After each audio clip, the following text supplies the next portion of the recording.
పత్రికా మిత్రులకు నమస్కారం. ఇవాళ వరల్డ్ హార్ట్ డే. ఆ సందర్భంగా గుండె చప్పుడు ఆగకుండా విశేషమైన వైద్య సేవలు అందిస్తున్న డాక్టర్ సమాజానికి శుభాకాంక్షలు మరియు ధన్యవాదాలు కూడా తెలియజేస్తున్నా. ఈ సంవత్సరం 25 సంవత్సరాలుగా వరల్డ్ హార్ట్ డే జరుగుతూ ఉంది. ఈ సంవత్సరం theme don't miss the beat, అంటే గుండె ఎప్పుడు కొట్టుకుంటూ ఉండాలి, ఆ బీట్ ఆగకూడదు, ఆగితే ప్రాణం పోతుందనే ఉద్దేశంతో అవగాహన కార్యక్రమాలు, అదేవిధంగా నివారణ కార్యక్రమాల మీద కూడా అవగాహన కలిగించడం జరుగుతోంది. ప్రపంచవ్యాప్తంగా గుండె జబ్బుల కారణంగా మరణిస్తున్న వారి సంఖ్య 20% ఉంది. అయితే దీంట్లో 80% నివారించదగ్గ జబ్బు ఇది. ఆహారపు అలవాట్లు కానీ జీవన శైలిలో కాస్త మార్పులు చేసుకుంటే గుండె జబ్బు బారిన పడకుండా కాపాడుకునే అవకాశం ఉంది. మన రాష్ట్రంలో కూడా 80% డిసీజ్ బర్డన్ ఉంటున్న 10 వ్యాధుల్ని గుర్తిస్తే దాంట్లో 18 నుంచి 22% వ్యాధులు గుండె జబ్బుకు సంబంధించినవి.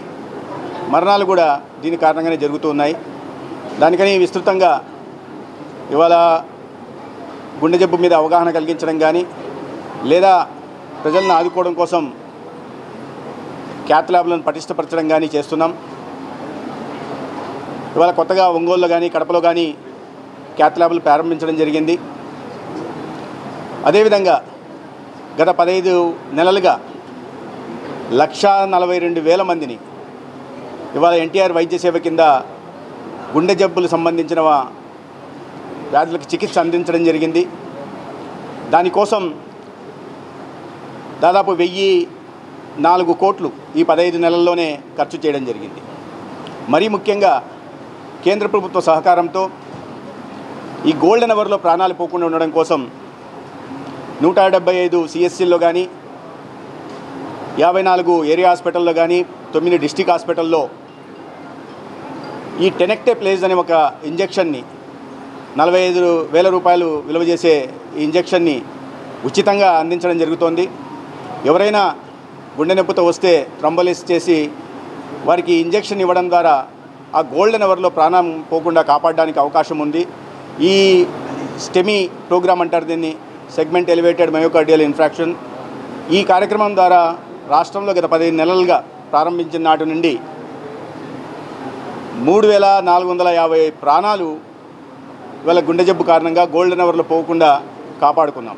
అది ఈ కూటమి ప్రభుత్వానికి ప్రజల ఆరోగ్యం మీద ఉన్న చిత్తశుద్ధి.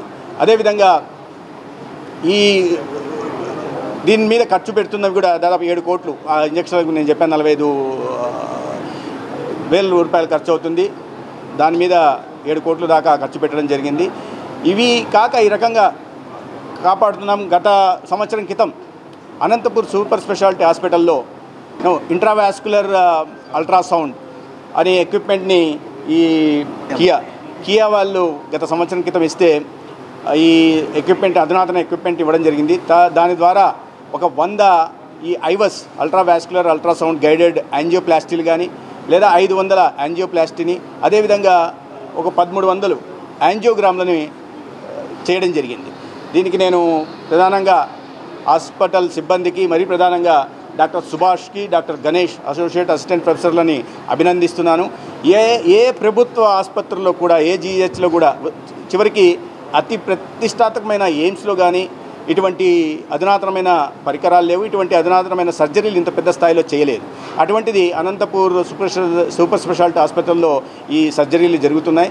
దాని ఒక్కొక్కటి 8 నుంచి 9 లక్షల రూపాయలు విలువ చేసి ఖరీదైన ఈ ఐవస్ గైడెడ్ యాంజియోప్లాస్టీలను చేయడం జరిగింది. తద్వారా పేదలకి ఈ నాణ్యమైన అతి ఖరీదైన వైద్యాన్ని ఉచితంగా అందించే ప్రయత్నం జీజీహెచ్ సూపర్ స్పెషాలిటీ ద్వారా జరిగింది. దానికి నేను ప్రత్యేకంగా అభినందిస్తున్నాను. అదేవిధంగా కియా యాజమాన్యానికి కూడా అతి ఖరీదైన దీన్ని స్టేట్ ఆఫ్ ది ఆర్ట్ ఎక్విప్మెంట్ని కూడా ఉచితంగా సిఎస్ఆర్ కింద ఇచ్చినందుకు వారిని కూడా నేను ధన్యవాదాలు తెలియజేస్తున్నాను.